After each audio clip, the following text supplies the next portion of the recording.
It's a pleasure and honor and a privilege to speak to you. I want you to bear with me that I'm a preclinical scientist, so basic research scientist and not a clinician.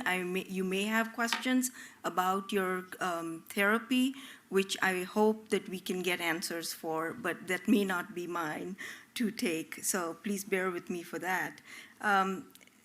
So I do not have any conflicts. And I want to go over some of our epilepsy therapies and then bring you to the biology of the ketogenic diet. So many epilepsy therapies have historically been considered science fiction. And some of them are science fiction, like robots and AI, the gut, maybe a microbiome, microbes.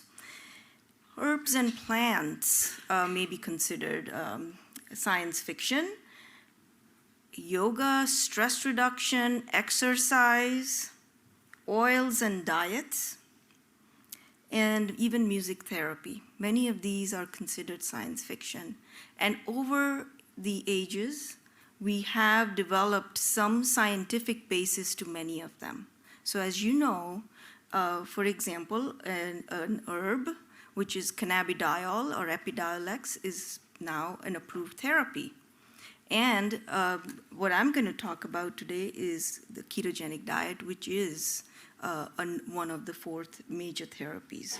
So I want to give you a little bit of a historical overview, take you to the past. We'll talk about the present, and then the future, which is the most important aspect of what we want to go towards.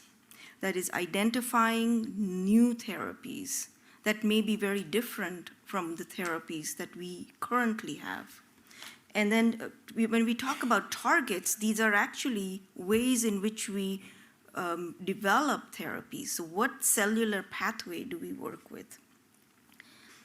So here is the past. And the past begins very early on. If you think about the past about diets and starvation as a therapy for epilepsy, it starts around the time of Hippocrates. That's about 450 BC, that the diet was discussed and even administered.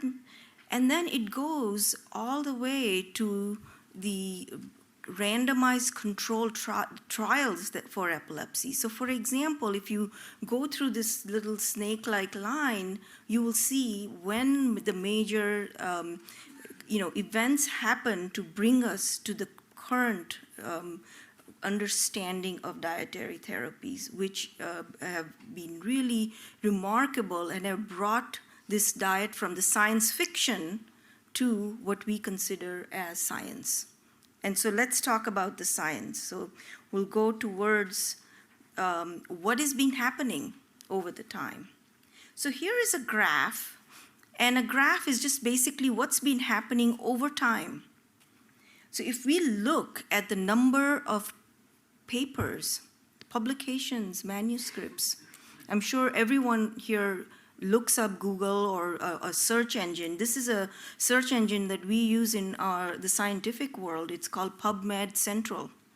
And if you just do a search under the last 30, it's the 1930 to 2022 or so, which is around the time that the literature developed, you'll find that there's been a low number of publications and manuscripts, and then there's an exponential rise. An exponential rise is this steep curve that's formed. And now it's per year, it's about 600 some publications.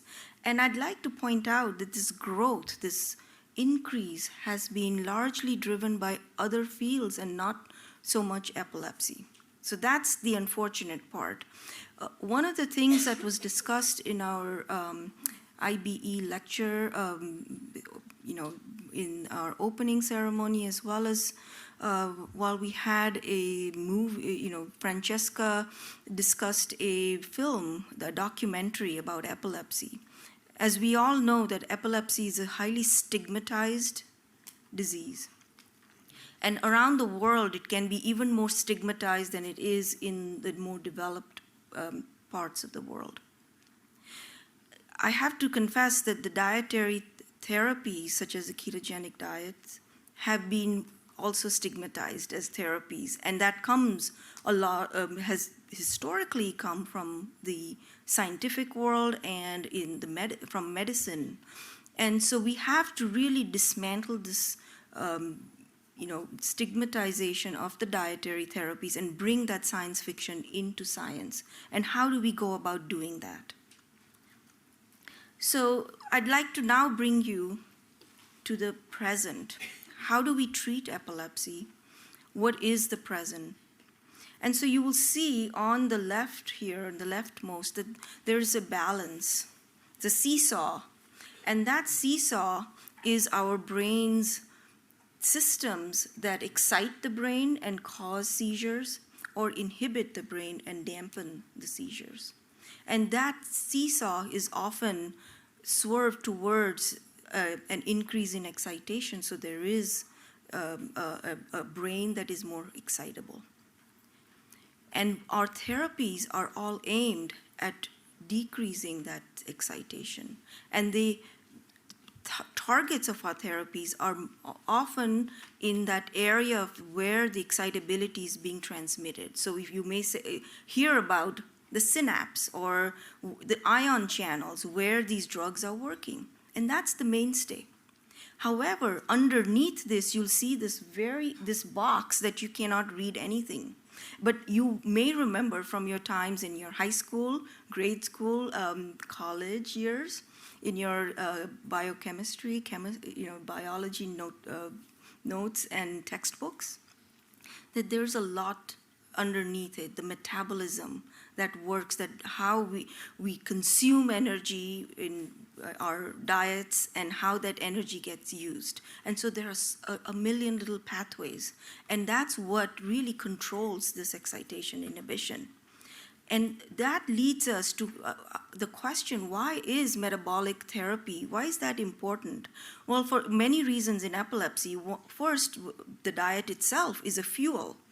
If you think about your body as an engine, you have to fuel it, and your fuels can change the way the brain reacts to different types of disease states. So in epilepsy, we understand that these dietary therapies are fuels. We also know that the energy and the real exhaustion of energy it takes when someone has the seizure and between that seizure period. So there is a lot of a harnessing of the energy that happens.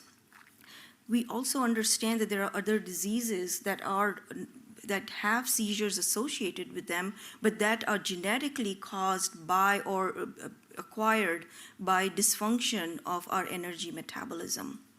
And finally, there are many comorbidities or other issues that people with epilepsy have that are not seizures themselves, that have an energy basis. So based on that, we can understand that metabolic therapies may be important as a way to treat epilepsy. And we have come to this stage in our current times that there are 4 different ways we can treat the epilepsies: the medications, surgery, neurostimulation, and the ketogenic diet. So that's become one of the major ways. And so we've come from this history of denial, of being in a science fiction sort of way, being not based on science, to a place where it has become mainstay therapy. So what my work in my laboratory's work is based on, and many other labs around the world, including many fine ones in Ireland, is how do we get beyond this diet? As most of you know, that it's not an easy diet to conform to start, to stay on. It is very, very difficult. And so what does the future hold? So let's now talk a little bit about the future. And how do we go about studying this in our laboratories as researchers? So many laboratories have taken a bidirectional approach in studying the diets. One way is to go from, as the diet already works in the clinic, we can go from the clinic and ask questions at the bench, which would be where we have all our test tubes, our animal models, other types of models, and ask questions about this and figure out what have we learned from the diet that we could then develop as therapies. And the other way, which is on your left, is going from the bench to the clinic. And that's where my lab started. We started at the bench understanding those pathways, the square, those, understanding how metabolic pathways, how does glucose metabolism or energy metabolism underlie the epilepsies. And from that, we were coming up with some targets, and then we started studying the diet, what it does to animals, and can we learn from these, and can we actually mesh these? Can we understand if these match? Can we identify metabolic dysfunction in the epilepsies? Does it have any basis of metabolic dysfunction in its etiology, which is its origin? And from the diet, we ask, can we identify some therapies that the diet may be altering in the body, in the brain? And so that's where researchers start. And this, I'd like you to, ignore some of the very small print of mechanisms, because that could be complex. However, I have to confess that I did not change these slides from any of my scientific colleagues that I would be talking to. And the reason is I know that you are familiar with literature. You're here, and so you know a lot about the disease. You know a lot about the therapies. So it's not going to be a big challenge for you to understand these pathways. So dietary therapy, the high-fat, low-carbohydrate and protein diet leads to changes in the body. It's starting with the gut and the liver, and then the brain. The brain will use some of the ketone bodies that are the diet is named for, which is the ketogenic diet. So the initial switch in the fuel from what we call a carbohydrate-heavy meal to a fat-heavy meal really is the major switch in metabolism in our bodies. That can lead to the changes downstream of some of the events that happen. So in going beyond the diet, the question that underlies this question itself is, can we convert some of these diets into simpler diets, more tolerable diets, and pills, medications? So that's what we're really interested in. So we have to understand what the major drivers are of the dietary therapies, and I mentioned two, the ketones and the fats. How do we go about harnessing and controlling those pathways that in metabolism, all that biochemistry and biology that you learned from high school all the way to college and beyond, on how these pathways work and impinge on the seizures? How is our DNA working in a modifiable manner, which is the epigenetic control? Is the diet working through the gut itself, the microbiome, the organisms in the gut? And can we learn from other fields that are working on the diet? So how do we go about organizing some of these things? And one way that you can do this is you actually can group the mechanisms. Even for scientists, it becomes really difficult to think about what do we study?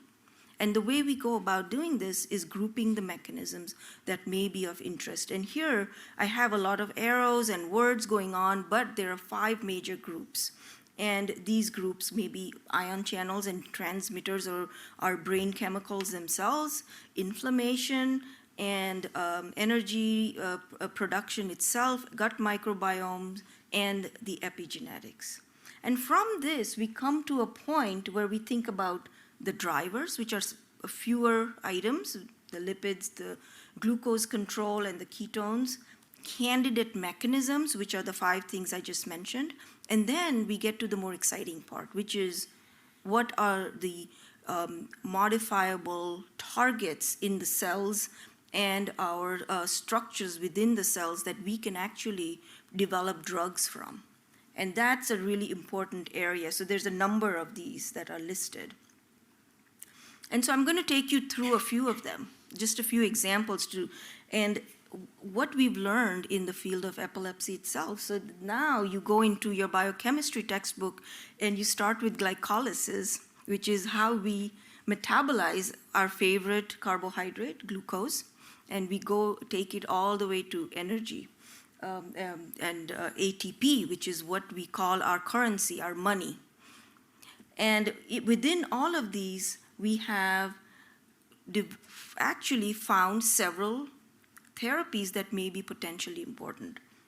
2-deoxyglucose has been developed, the ketones themselves, diets that are simpler, like the triheptanoid diets, anti-inflammatory, and even antioxidant drugs are potential therapies.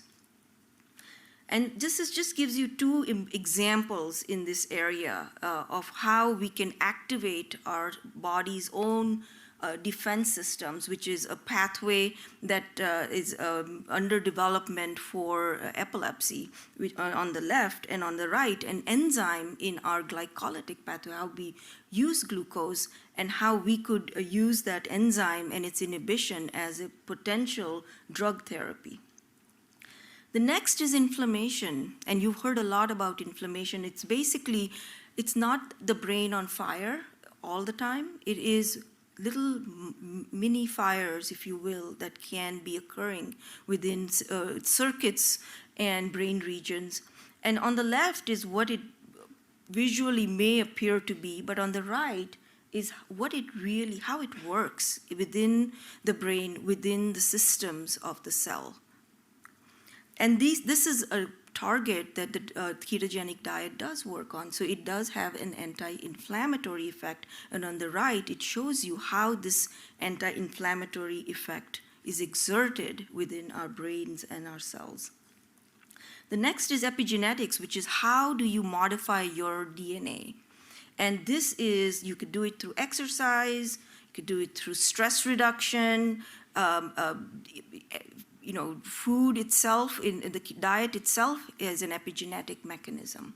And this is a modifiable way to make your genome different. And what it shows on the right is how these mechanisms actually work in the ketogenic diet. So there is the scientific basis of how the diet can change epigenetics itself. Then we go to the gut microbiome, and this is fairly new in the field of epilepsy. And these are the microbes that live within our gut, and they actually outnumber our cells themselves that are our host itself. And what we have learned is that the gut microbiome is changed in epilepsy itself, in many epilepsy. But what we'd like to know is what is changed, what part of these bugs, what are these bugs that have been changed, and how do we reverse these changes? So that's the research that's out there that we are learning and understanding.